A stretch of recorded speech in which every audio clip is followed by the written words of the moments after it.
وإنه لعلى خلق عظيم وعلى أهل بيت الطيبين الطاهرين المعصومين الذين أذهب الله عنهم الرجس وطهرهم تطهيرا.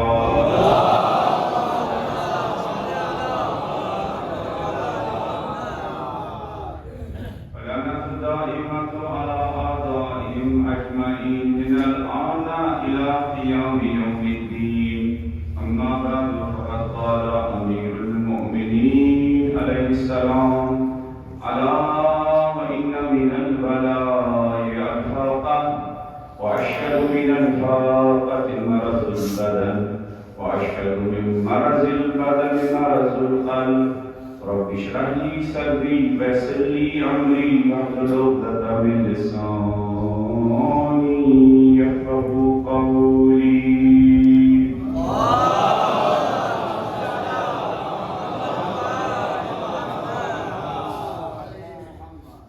ہم سب کی یہ سانسیں مرہون منت ہے. بہت سارے لوگوں کی قربانیوں ایثار اور فداکاری. ہم سب کی زندگیوں کے پیچھے ایثار فداکاری کی ایک بہت بڑی کہانی ہے جس کا اکثر ہم سب کو پتہ نہیں ہوتا ہے. خصوصاً ہم سب کی زندگیوں میں ہمارے ماں باپ کا ایثار فداکاری ان کی محبتیں نہ ہوتی تو جوانی میں بھی سانس لینا دشوار ہوتا.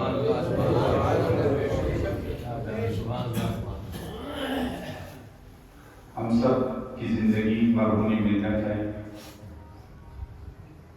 قوم، دین اور ملت کے بہت سارے لوگوں کی خدمتوں، ان کی محنتوں کا اگر ان کی خدمتیں نہ ہوتی تو ہمیں دین، مذہب کے الفابیٹس اور حروف تہجی کا بھی پتہ نہ ہوتا. تھوڑی بہت اس وقت دینداری ہے، جو بچی کچھ شرافت ہے، وہ بہت سارے لوگوں کی محنتوں کے نتیجے میں ہے. کوئی مسجد میں محنت کر رہا ہے، کوئی غریب مکتبوں میں محنت کر رہا ہے، کوئی اسکول میں محنت کر رہا ہے، کوئی سوسائٹی میں مختلف طریقے سے محنت کر رہا ہے اور سوسائٹی کے تانے، سوسائٹی کے منفی پروپیگنڈے برداشت کر کے سوسائٹی میں، معاشرے میں، بستی میں، محلے میں اخلاق، شرافت، دینداری کا چراغ روشن کیے ہوئے ہیں.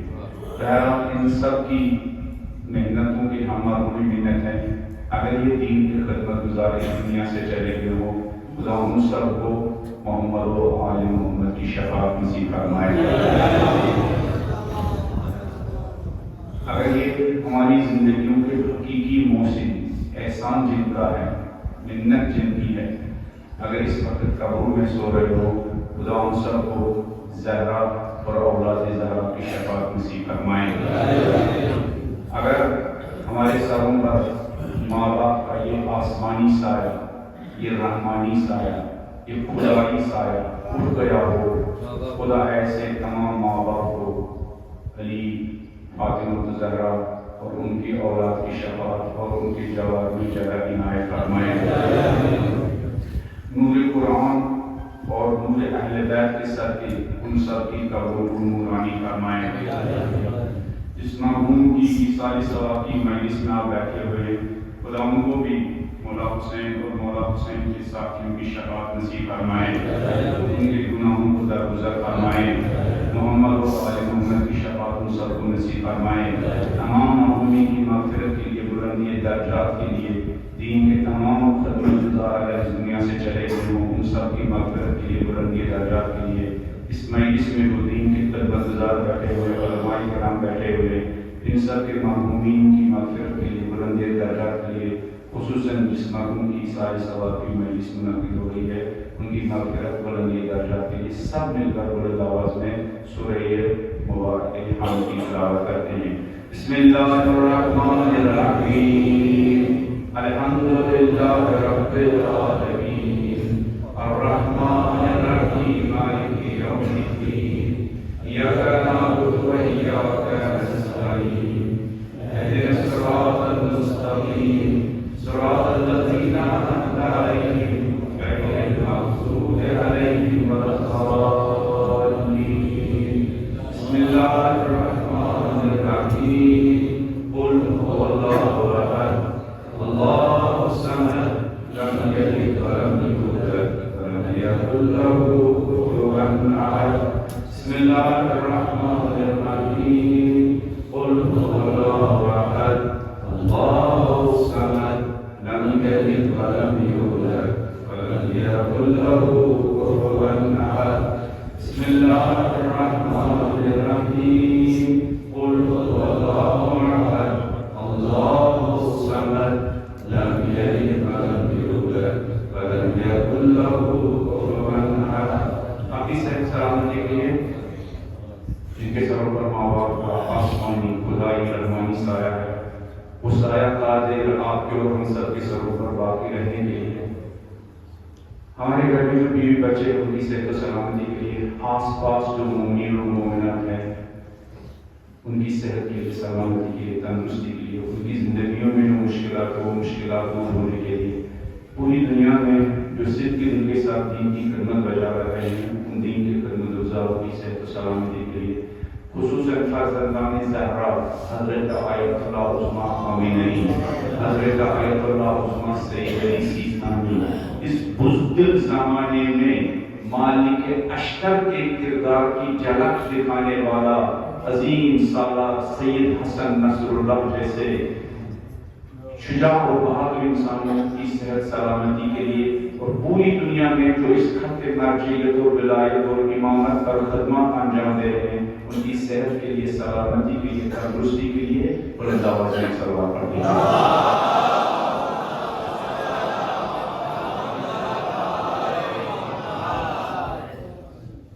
مولا علیہ السلام کی حدیث میں نے آپ کے سامنے تلاوت کی.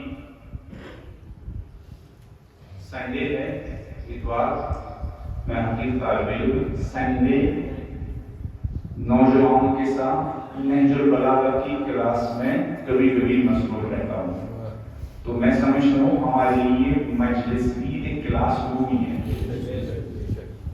ہماری مشکل یہ کہ ہم نے مجلس کو انٹرٹینمنٹ بنایا ہے.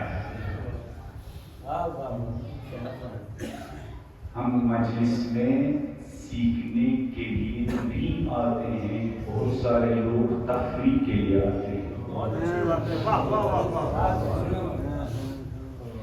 ہماری توجہ اس پر ہوتی ہے مجلس میں کیا بٹے گا،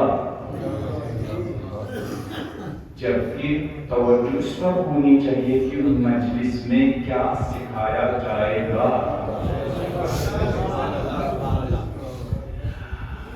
میں اکثر کہتا ہوں کہ ہماری مشکل یہ ہے کہ ہم اگر کسی مجلس میں تبرک سمپل ہو، جبکہ مجلس میں بٹنے والا پانی کا ایک قطرہ بھی سمپل تبرک نہیں ہوتا ہے. مجلس میں بٹنے والا ایک قطرہ پانی بھی سمپل تبرک نہیں ہوتا ہے. ہوتا ہے؟ نہیں ہوتا. جو تبرک پڑتا ہے پھر ہم باتیں کرتے ہیں، تبصرے کرتے ہیں، ارے اتنا خدا نے دے رکھا کچھ نہیں پاتا ہے. اگر یہ پانی کا قطرہ بھی نہ ہو، خود اہل بیت کا بیان مجلس میں سب سے بڑا تبرک ہے.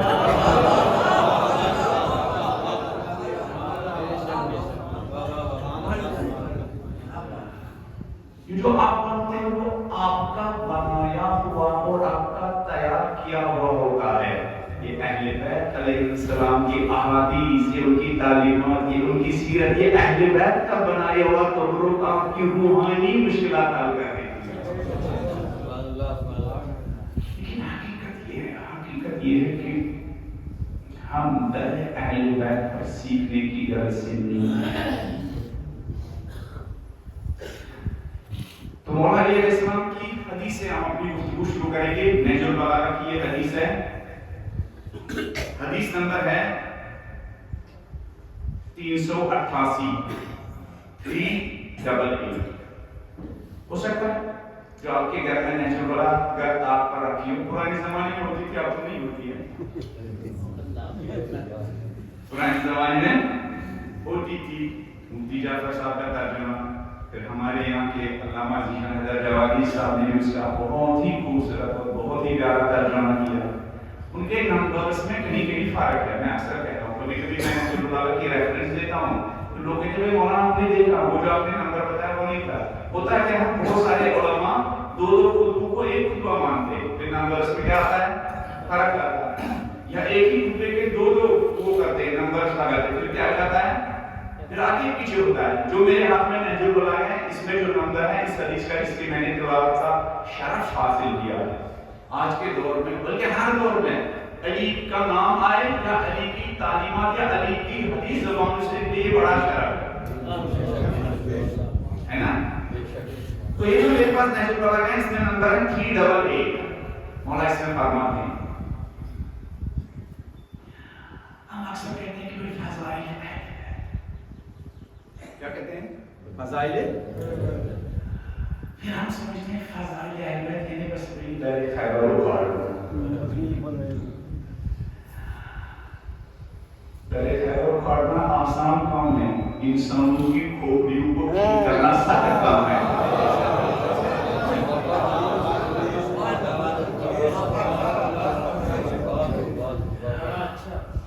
اور وہ در خیبر اکھاڑا اس زمانے میں اکھاڑا گیا،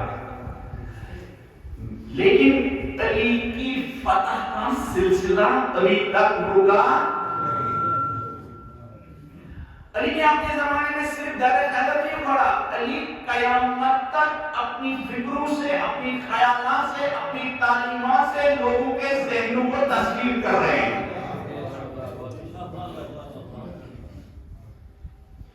اب میں ڈائیورٹ نہیں ہوں گا. اسی زمانے میں کتنے لوگ جب نہج البلاغہ کے سامنے آئے تو انہوں نے کس طرح لا الہ الا اللہ محمد رسول اللہ علی ولی اللہ کا کلمہ پڑھا. جس میں آپ فضائل بیان کرتے ہیں اور اتنا شور مچاتے ہیں، آپ مجھے گنا سکتے ہیں کہ میری اور آپ کی مجلسوں سے کتنے لوگوں نے لا الہ الا اللہ محمد رسول اللہ علی ولی اللہ کا کلمہ پڑھا؟ گنا سکتے ہیں. لیکن علی کی نہج البلاغہ جن تک پہنچی، جن پاک دلوں تک پہنچی، جن صاف دلوں تک پہنچی، وہ آج بھی یورپ میں، امریکہ میں، افریقہ میں، عرب دنیا میں علی کا کلمہ پڑھنے کے لیے مجبور ہو جاؤ. تو علی کی فتح کا سلسلہ رکا نہیں. میں اور آپ اس میں شامل نہیں ہیں. میں اور آپ اس میں شامل. مولا اس میں فرماتے ہیں اللہ یعنی ہوشیار، اللہ یعنی خبردار، اللہ یعنی سنو. اس لیے کہ علی اور آل علی لوگوں کو غفلت سے نکالنے کے لیے آئے ہیں. علی اور آل علی بیداری کے امام ہیں. اس کے بیداری کے امام ہیں. علی اور آل علی اپنے ماننے والوں کو ڈارکنس اور تاریکی میں نہیں رکھنا چاہتے ہیں. علی اور آل علی اپنے ماننے والوں کو تاریکی سے نکالنے کی ذمہ داری بھی ان کے شان پر عائد کرتے ہیں. مولا فرماتے ہیں اللہ خبردار، ہوشیار. وَإِنَّ مِنَ الْبَلَاءِ الْفَاقَ. یہ دنیا آزمائش کا گھر ہے، امتحان کا گھر ہے. قرآن نے جا بیجا میں یاد جانی کرائیں کہ یہ دنیا امتحان کا گھر ہے. قرآن نے جا بیجا ہم سے کہا کہ میں نے تمہیں اس دنیا میں پیدا کیا تاکہ میں تمہیں امتحان دوں.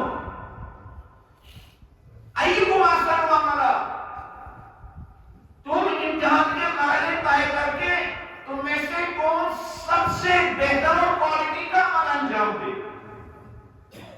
اگر انسان کو اتنا ہی احساس ہو جائے کہ میں امتحان گاہ میں ہوں. کہاں؟ اگر انسان کو یہ احساس ہو جائے میں امتحان گاہ میں ہوں تو اس کے بہت سارے حرکات و سکنات خود بخود ٹھیک ہو جائے.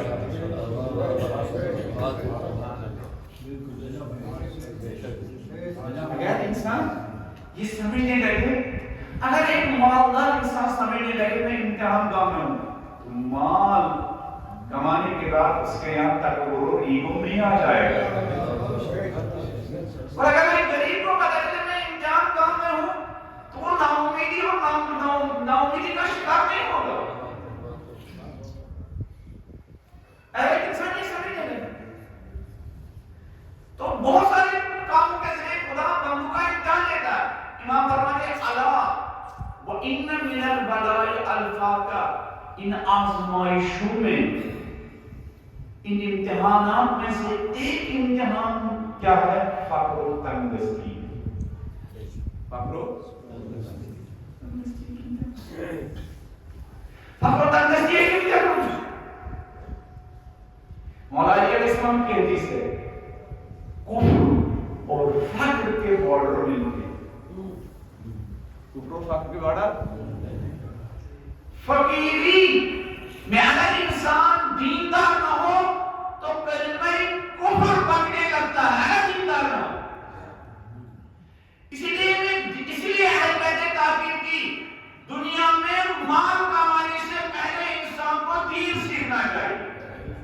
تجارت کرنے سے پہلے انسان کو تجارت کے بارے میں دین کا نظریہ سمجھنا چاہیے.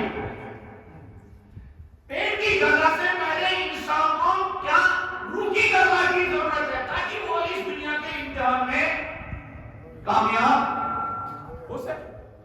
تو مولا فرماتے ہیں الا وَإِنَّ مِنَ الْبَلَاءِ الْفَاقَ, دنیا کی آزمائشوں میں سے ایک آزمائش فقر و تنگدستی ہے. دنیا کی آزمائشوں میں سے ایک فقر و تنگدستی ہے. فقر کے بارے میں گفتگو نہیں کروں گا. بہت سارے فقیر اپنی کاہلی کی وجہ سے فقیر ہوتے ہیں.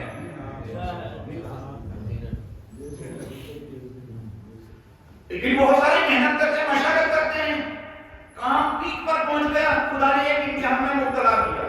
ان کی بات ہو رہی ہے. وہ کاہل جو کاہلی کی وجہ سے اصلا گھر سے نکلتا ہی نہیں ہے. ہم مجلس میں بھی لیٹ آتے ہیں اور رزق حلال کمانے میں بھی لیٹ سے جاتے ہیں.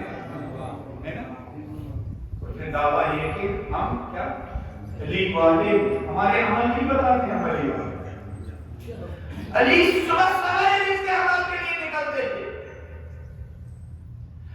90% لوگ اپنی کہالت کی وجہ سے فقر و تنگدستی میں مبتلا. 90% لوگ اپنی کہالت کی وجہ سے, 90% لوگ قافلہ حیات سے اپنی کہالت کی وجہ سے پیچھے رہ چکے ہیں. ورنہ دوسروں کی ہم ٹیلنٹ اور صلاحیت ہم سے زیادہ نہیں ہے. ہاں ان کی محنت زیادہ ہے, میری اور آپ کی محنت کم ہے. ان کے بچوں کی محنت زیادہ ہے اور آپ کے بچوں کی محنت کم ہے. آپ کا بچہ یہ سمجھتا ہے امتحان میں پڑھنے کی کیا ضرورت ہے, میں مجلس میں جاؤں گا 2 قطرے آنسو بہاؤں. صحیح نا. تو فقر و تنگدستی آزمائش ہے. اگر محنت آپ نے کی, اگر مشقت آپ نے کی, اگر سنگل آپ نے کی, اگر صبح سویرے آپ کام پر نکلے, اگر اپنے کام کا حق ادا کیا, اتنا حق ادا کیا کہ آپ کے ہاتھوں پر چھالے پڑ گئے, لیکن اگر اس کے بعد بھی آپ فقر و تنگدستی تو سنگل امتحان ہے. اپنے کو سنبھال کے رکھو. اچھا یہ فقر و تنگدستی صرف اس کے لیے آزمائش نہیں ہے جو فقر میں مبتلا ہے. جس معاشرے کے ارد گرد کوئی فقیر رہتا ہے اس معاشرے کے لیے بھی آزمائش ہے. جس امیر انسان کے ارد گرد کوئی فقیر شیعہ, کوئی فقیر مومن نہیں, کہیں کوئی فقیر سنی نہیں, کوئی فقیر ہندو اور نان مسلم رہتا ہے, اس علی والے کے لیے وہ فقیر ہندو بھی امتحان اور آزمائش. کہیں مولانا آپ کیا کہہ رہے ہیں؟ ہندو کے بارے میں بھی ہماری ذمہ داری ہے. جن اماموں کو آپ مانتے ہیں وہ اپنے دشمنوں کے بارے میں بھی اپنی ان کو مسئول و ذمہ دار سمجھتے ہیں. جن اماموں کو مانتے ہیں وہ اپنے آپ کو کافروں کے بارے میں بھی، چونکہ ہم دربار سے ڈائیورٹ ہو چکے ہیں، چونکہ ہم تعلیمات محمد و آل محمد سے ڈائیورٹ ہو چکے ہیں، چونکہ ہم تعلیمات علی سے ڈائیورٹ ہو چکے ہیں، ہم بھول جاتے ہیں مولا علی علیہ السلام ضربت لگنے کے بعد جب وہ شربت کا گلاس لایا گیا تو اس سے پہلے شاید آپ یہ جملہ سنا ہوگا، اس حقوق بشر کے امام نے بچوں سے کہا بیٹا ابن منجم کے لیے بھی کچھ لائے ہو یا نہیں؟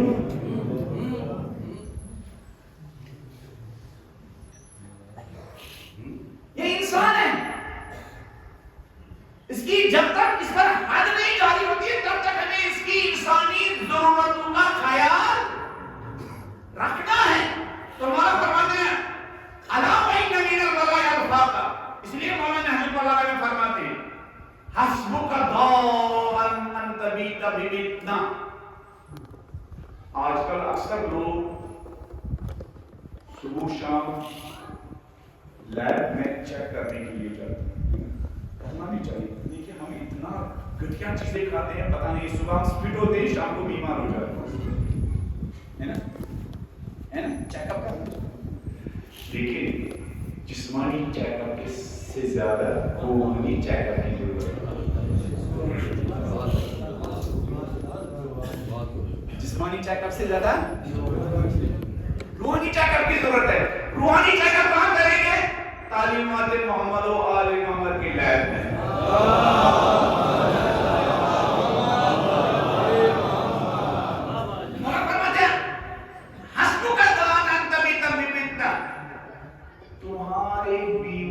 ہونے کے لیے یہی نشانی کافی ہے کہ مراد کو شکم سے کھاؤ، شکم سے ہو کے کیا سو جاؤ. تمہارے آس پڑوس میں کوئی انسان بھوکا سو رہا. تمہارے بیمار ہونے کے لیے اتنا ہی کافی ہے. اگر تم پیٹ بھر کے کھا رہے ہیں، 10 قسم کے پکوان کھا رہے ہو اور کبھی یہ احساس نہیں کیا یہ جو ہمارے آس پڑوس میں کوئی جھوپڑی میں رہ رہا ہے، کوئی غریب رہ رہا ہے، ذرا اس کے 10 دروازے پر علی کے انداز میں دستک دیتے. 10 سال سے تم میرے پڑوسی ہو، معاف کرنا میں نے کبھی تمہارا حال نہیں کیا. آج خیال آیا مرنا ہے، علی مجھ سے سوال پوچھو گے. تمہارے گھر کے ارد گرد 20 لوگ رہتے تھے، تو روزانہ 10 طرح کے کھانے کھاتا تھا. ایک مرتبہ خدا کے بندوں سے نہیں پوچھا تھا تم رات کا کھانا ٹھیک سے کھاتے تھے؟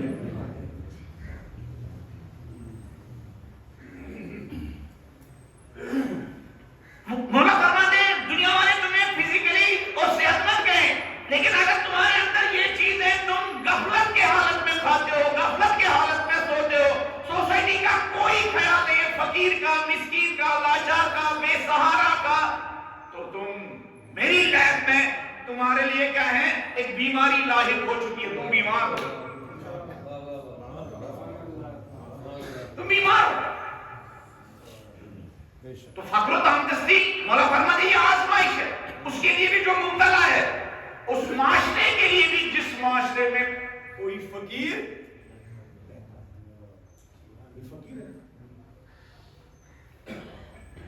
بہت اچھی بات ہے مجلسوں میں آپ اپنے مرحومین کے لیے نیاز تقسیم کریں، لیکن یہ نیاز صرف مجلسوں میں نہیں، ان مرحومین کو کسی غریب کو کھانا کھلا کر بھی کیا راحت پہنچائی جا سکتی ہے. اگر آپ سمجھتے نہیں اپنے مرحومین کو صرف 40ویں میں 80 میں ہاں چاروں کی مجلس میں ہم نیاز کھلا سکتے ہیں اور اس کے بعد نہیں، خدا کے دروازے ہر وقت اور ہر لمحے کھلے رہتے ہیں. جہاں بھی کوئی بھوکا مسکین لاچار حاجت مند ملا، اس کی حاجت روائی کے لیے تم اپنی بھی مشکل حل کر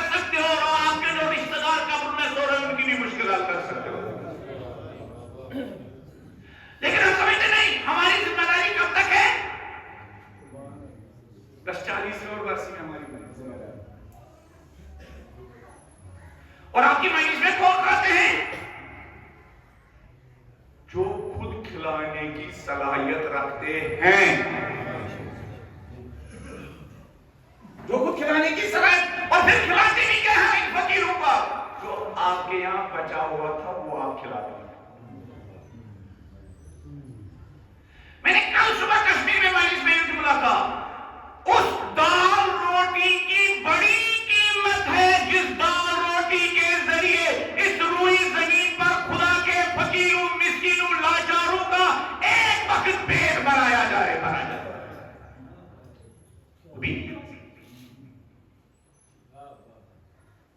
مولا فرماتے ہیں اللہ خبردار، میں پہلے سے کہہ رہا ہوں کیونکہ مجھے تمہاری فکر ہے، اللہ خبردار، وَإِنَّ مِنَ الْبَلَايَا الْفَاقَ، آزمائشوں میں سے ایک آزمائش فقر تنگدستی ہے، آزمائش۔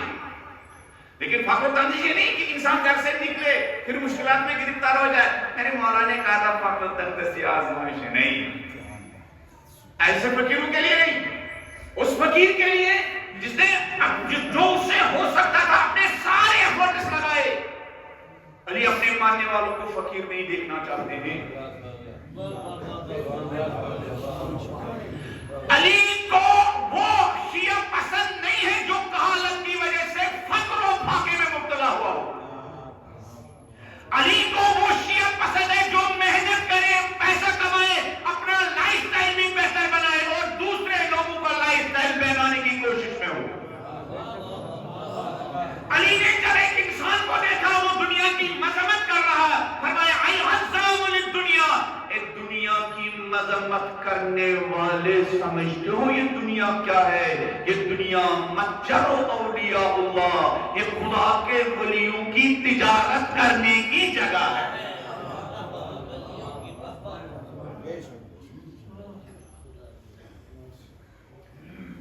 پھر آگے بڑھتے ہیں، 6 کوالٹیز ہیں جن پر ہمیں گفتگو کرنی ہے، ٹائم میں ہمارے پاس بہت کم ہے۔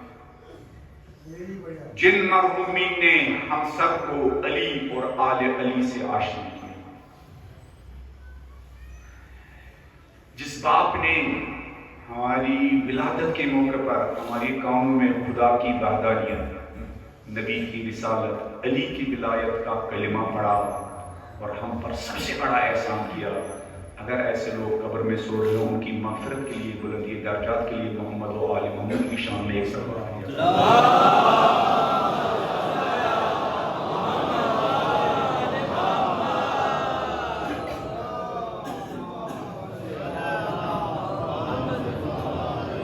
پھر مولا فرماتے ہیں وَأَشَّدُّ مِنَ الْفَاقَةِ مَرَضُ الْبَدَنِ، غریبی، فقیری، ناداری آزمائش ہے، امتحان ہے۔ مولا فرماتے ہیں یہ پھر بھی چھوٹا امتحان ہے، ناداری پھر بھی چھوٹا ہے۔ پھر مولا بڑا امتحان کیا ہے ناداری سے؟ فرمایا وَأَشَدُّ مِنَ الْفَاقَةِ مَرَضُ الْبَدَنِ، فقر و تنگدستی سے بڑا امتحان انسان کسی بیماری میں مبتلا ہو۔ پھر جب بیماری میں مبتلا ہوتا ہے پھر آدمی کیا کرتا ہے؟ اپنی دل چاہتا ہے پورا سرمایہ خرچ کرے تو یہ سلامتی اور تندرستی کیا ہے نا۔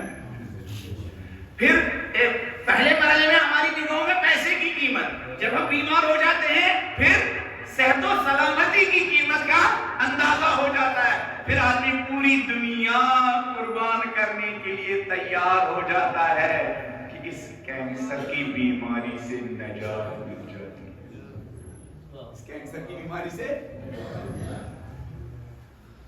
علماء، مولانا حضرات اور مجھ جیسے فقیر سراپا تقصیر طالب علم جب لوگوں کے یہاں جاتے ہیں وہ بیچارے محبت کے ساتھ دسترخوان بچھاتے ہیں، ہم اس سے کہتے ہیں آپ بھی آئیے، پھر وہ بیچارے کیا لمبی سانس لیتے ہیں، مولانا خدا نے سب کچھ دے رکھا ہے، پھر کیا ہوا؟ مولانا 2 سال ہو گئے میں کھا نہیں پاتا ہوں، ہے نا؟ یہ خامخواہ یہ انسان اکڑتا ہے،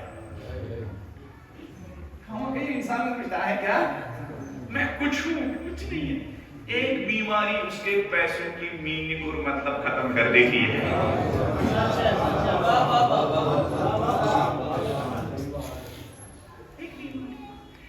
اس لیے بی بی زہرا نے کہا تواضع کے ذریعے انسان کتنا خوبصورت ہو جاتا ہے. انکساری کے ذریعے یہ امیر آدمی کتنا اچھا لگتا ہے اور تکبر اور ایگو کے ذریعے کتنا کیا برا لگتا ہے.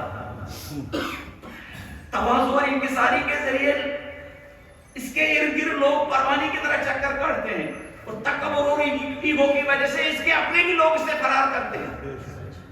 تو مولا فرماتے ہیں فقر و تنگ دستی سے بھی بڑا امتحان کہ انسان بیمار ہو جائے، جسم میں بیماری لگ جائے. پھر وہی بات، بیمار انسان جب بیماری سے تنگ آ جاتا ہے، عاجز آتا ہے، بیماری سے لڑتے لڑتے پھر ایک مرحلہ وہ آ جاتا ہے، پھر آدمی جب دیکھتا ہے ارد گرد لوگ صحت مند ہے، تندرست لوگ ہے، پھر خدا کی وحدانیت پر شک ہونے لگتا ہے. پھر امتحان شروع. اور جس طرح فقر و تنگ دستی خود انسان کے لیے آزمائش ہے اور ارد والوں کے لیے بھی آزمائش ہے، پھر یہ مریض، پھر یہ مریض باپ، پھر یہ مریض ماں، پھر یہ مریض بھائی، پھر یہ مریض بہن، پھر یہ مریض بیوی، پھر صحت مند لوگوں کے لیے بھی امتحان کا سبب بنتا ہے. جب ایک مہینے محنت کرنے کے بعد، ایک مہینے تیمارداری کے بعد، ایک مہینے خدمت کرنے کے بعد، ایک مہینے خیال رکھنے کے بعد آدمی تھکاوٹ کا احساس کرتا ہے، پھر آدمی اس بیمار کو بھی برا بھلا کہنے لگتا ہے اور اپنے کو بھی برا بھلا کہنے لگتا ہے. اپنا بھی سر پیٹنے لگتا ہے اور دل چاہتا ہے اس کا بھی سر پیٹے. انہوں نے میری زندگی اجیرت بنا دی. امتحان شروع ہو گیا. جس ماں کو انسان کہتا تھا ماں صدقے جاؤں، ماں قربان جاؤں، ایک مہینے دلی کے 2-4 چکر کاٹنے پڑے، پھر آدمی کفر بکنے لگتا ہے اور آدمی بھول جاتا ہے بھائی 9 مہینے شکم مادر میں کیا تکلیفیں اس ماں نے برداشت کی. پھر ایک ہی مہینے میں جب پتا چلا بینک اکاؤنٹ 50% کیا ہو گیا، کم ہو گیا، پھر آدمی ایک طرف ماں کو دیکھتا ہے، اپنا بینک اکاؤنٹ دیکھتا ہے، پھر یہ سوچنے لگتا ہے اگر یہ بیماری طولانی ہو گئی تو میرا بینک اکاؤنٹ تو زیرو ہو جائے گا. بینک اکاؤنٹ زیرو ہو جائے، تمہارا کردار زیرو نہ ہونے پائے.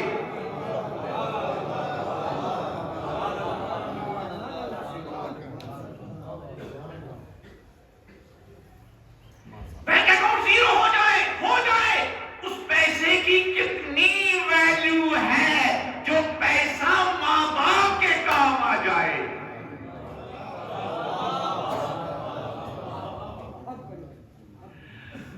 وہ پیسہ بہت قیمتی ہے جو ماں باپ کے آرام کے لیے خرچ. وہ انسان کتنا امیر ہے جس کا پیسہ بہن بھائیوں کی دکھ اور سکون میں کام آ جائے. وہ انسان کتنا امیر ہے جس کا پیسہ آس پاس رہنے والے فقیروں کا فقر کم کرنے کے لیے استعمال ہو جائے. تو مولا فرماتے ہیں بیماری بھی آزمائش ہے. البتہ پھر میں یہاں بتاؤں آج کل جو لوگ بیمار ہوتے ہیں نا اپنے غلط لائف سٹائل کی وجہ سے بیمار ہو رہے ہیں. اپنے غلط لائف سٹائل کی وجہ سے. بھائی یہ تیل بہت زیادہ نقصان دہ ہے، بھائی یہ بائلر بہت زیادہ نقصان دہ ہے، بہت زیادہ نقصان دہ ہے. اہل بیت نے ہمیں اپنے جسم کا خیال رکھنے کی بھی تاکید کی اور اپنے روح کی سلامتی کی بھی تاکید کی. ہم ہر نماز میں پڑھتے ہیں ربنا آتنا فی الدنیا حسنہ وفی الآخرۃ حسنہ. خدایا ہماری دنیا بھی اچھی ہو، ہماری آخرت بھی اچھی ہو، خدایا ہمارا ظاہر بھی اچھا ہو، ہمارا باطن بھی اچھا ہو. اور آج گولیوں سے اتنے لوگ نہیں مرتے ہیں جتنے غلط لائف سٹائل کی وجہ سے مرتے ہیں. اسی فرزند زہرا حضرت آیت اللہ عظمہ خامنہی کا جملہ ہے، آج انسانیت کے خلاف صرف ویپنز کی جنگ نہیں ہے، آج کے زمانے میں فوڈ اور کھانے کا ویپن استعمال کیا جا رہا ہے۔ میرے ایران کے ایک دوست ہیں، انہوں نے